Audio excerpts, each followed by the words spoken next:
pace, it's going to the same speed as it was before. I mean, there are still, multiple flights a day heading into the region, into transshipment sites outside of Ukraine, not just from the United States, but from other nations as well.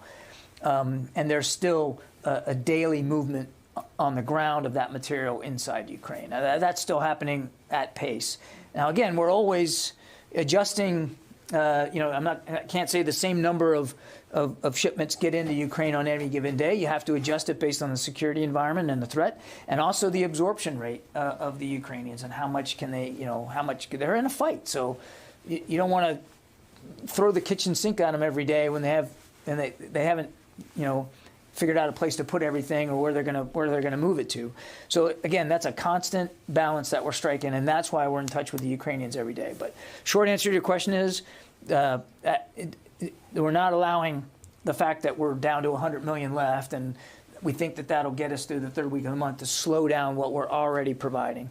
And we want to have a little flexibility with what we've got left to make sure that it more discreetly, meets their needs. So we know there's not much left in this current set of authorities. So we want to use it smartly, and we want to make sure that as we work that next package, that it's, again, lockstep with what their requirements are. David? Do you have a plan for what you would do if the legislation isn't enacted by the third week? Well, we still have some, as you heard from Mr. LaPlante, we still have some money in terms of USAI, the Security Assistance Initiative, to go purchase things to provide them. But we're working closely with Congress on this. And again, we've seen no indication that this is going to be an issue. I mean, every indication we're hearing, including from Speaker Pelosi just yesterday, is that Congress will act on this. Does that Lend-Lease legislation make it possible to send stuff without any money from Congress? I think I'll let the president speak for this, and I think there'll be more. He'll have more to say on this later today. I don't want to get ahead of the president. I would just say that any support that we get from Congress, and Congress has been very supportive, but any additional support we get from Congress in terms of security assistance to Ukraine is welcome, and we'll work inside that. Gordon? Yeah, I just want to go back to this stalemate, not stalemate, a little bit.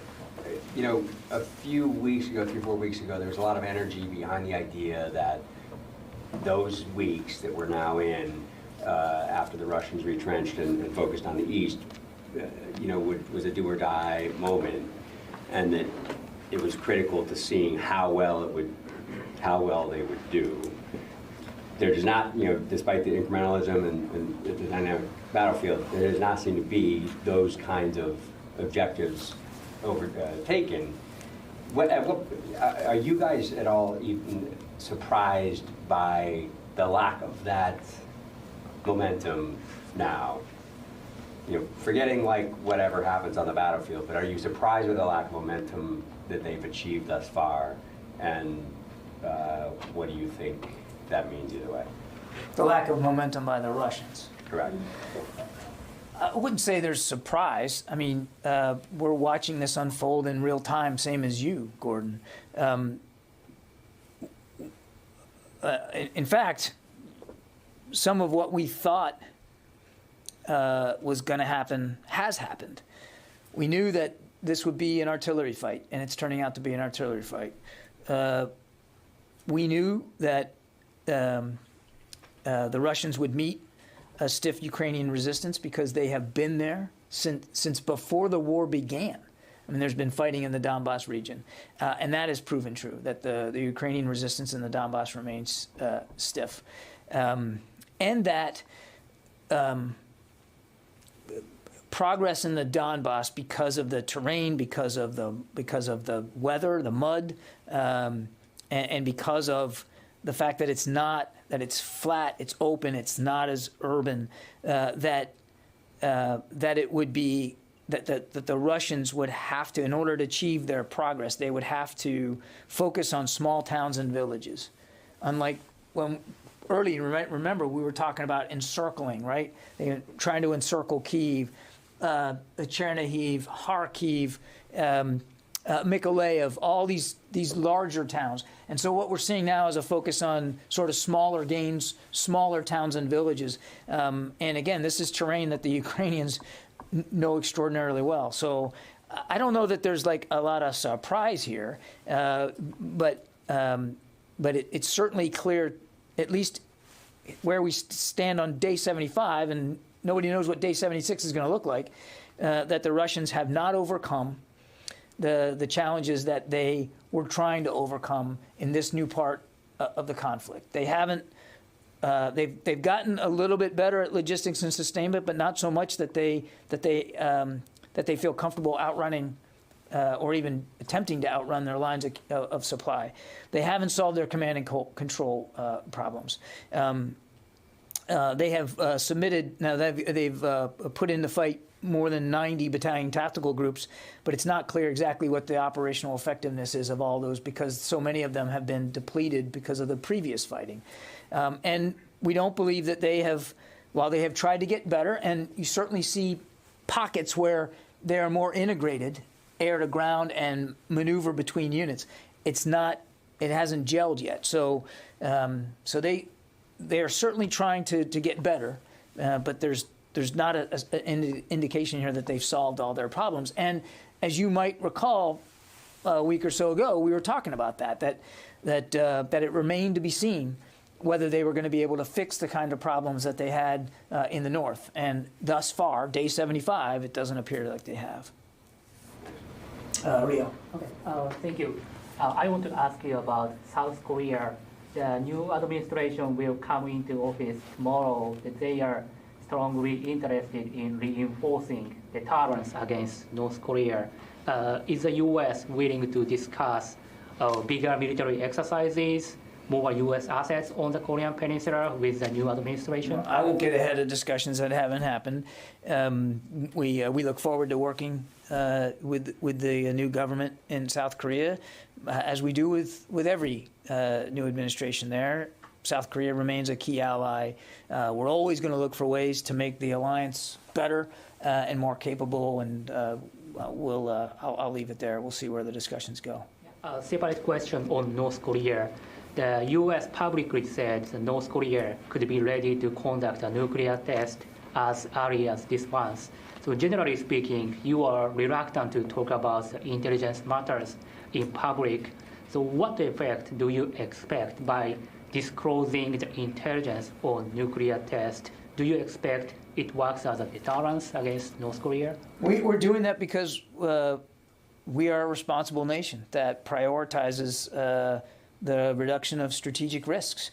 And we believe firmly that the international community must speak with a unified voice to oppose further development of such weapons by the North. So we're doing it because it's the responsible thing to do. Mike. John, speaking of artillery. Oh, man. Why don't you just come up and give this part of the briefing? Okay, I will. Go ahead. Ukraine has specifically asked for SP howitzers like the 109 because it'll provide them with more mobility on the battlefield and a level of ballistic protection that you won't get on an M777. France is sending over a dozen of their wheeled howitzers, the Caesar. The Netherlands, Belgium, and Italy have all agreed to either send over the M109s themselves or the German PZH 2000 SP howitzer. My question is, the U.S. has more M109s than any country in the world. Why is the administration dragging its feet on sending these weapon systems to Ukraine? And they need them now. Well, they want them now. I would take issue that we're dragging our feet on anything, Mike. I mean, no nation has done more to support Ukraine's security needs in the United States. No nation. I mean, in just the drawdown authorities we've used already, we've provided to Ukraine almost the equivalent of their entire defense budget for 2021. So I take issue with the idea that we're dragging our feet. What we are doing, including today, in the call with Minister Reznikov, is talking to the Ukrainians at the senior levels all the way down to the staff level about what they need and what we can provide them. And it's not just the United States, as you well noted. Other nations are providing systems as well. So I'm not going to get inside the conversations we're having with the Ukrainians on privately about their needs, but I think the proof is in what we're announcing every day about how seriously we're taking their requirements. Louis. There's been talk about how the incremental progress in the East has been due to the stiff Ukrainian resistance. There's also... And some of the problems they've had with their own logistics and sustainment, command and control, integration. I mean, it's a combination. It's a combination, right? But there's also a big rush to try to get those howitzers in very, very quickly. And almost all of them are in. Yeah. Can you comment on what effect the howitzers have had as part of that combined effort?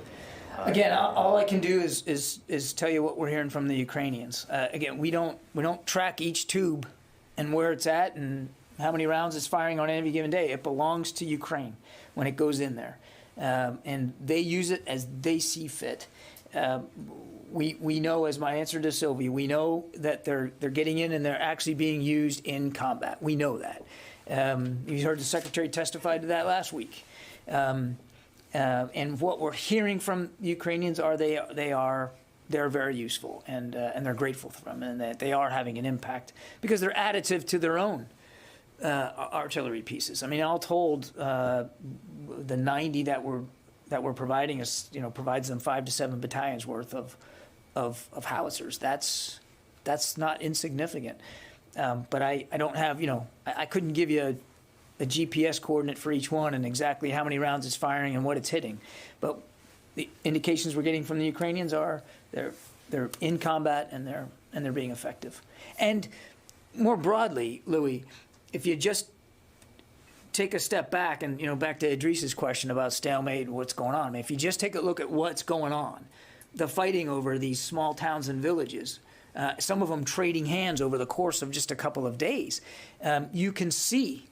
I've seen some of the overhead imagery. You can see how active an artillery fight this really is. I mean, it is, back to Gordon's question, I mean, it is exactly like we thought it was going to be, like the Ukrainians thought it was going to be, very dependent on long-range fires.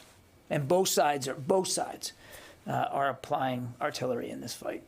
Do you think that this moment that Gordon described, the pivotal 2 weeks and the rush to get him in there in time, that it has borne fruition on I certainly wouldn't speak for the Ukrainians. I think it's better for them to speak to their assessment of how they're doing and how much, more specifically, how much the Western aid has helped. But again, our indications from talking to them is that it has been incredibly critical to their ability to continue to defend themselves in the Donbass, particularly the howitzers and the rounds that go with them, because it is so reliant on long-range fires. But it's not just that. I mean, the counter-artillery radars that they're going to be able to use will help them defend against Russian artillery. UASs will help give them eyes and longer-range strike capability. It's not just, we're talking a lot about howitzers today, which I never thought I'd be able to do with any semblance of knowledge. Thank you, Mike. But it's not just that. And again, what the feedback we're getting is that these things, all these things, but particularly the artillery support, is making a difference. Yeah, Christina. Given the deterioration that sort of, again, in Hong Kong, the democratic systems there that are just kind of slowly being taken away, do you see any sort of, or would you like to address some of the changes that might engender in the security situation in the region? Well, I missed. Well, in Hong Kong, we've had a recent change in the way the governorship is going to be handled. I think that's a better question put to Ned Price over at the State Department. I think I'll I'll refrain from that. Have you seen any change in the security situation, or do you anticipate that in the region? I am not aware of any security situation that's different. Joe Gould? Hey, John, thanks for taking my question.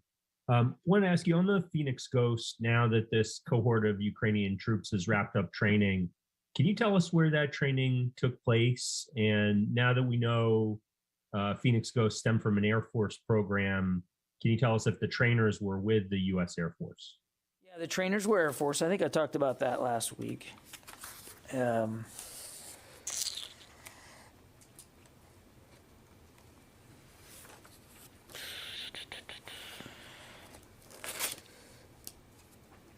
The training, the week-long training for Phoenix Ghost took place at Ramstein. And it wrapped up, it just wrapped up, I think yesterday. Okay, I'm gonna have to call it there. Thanks very much. We'll talk to you guys tomorrow.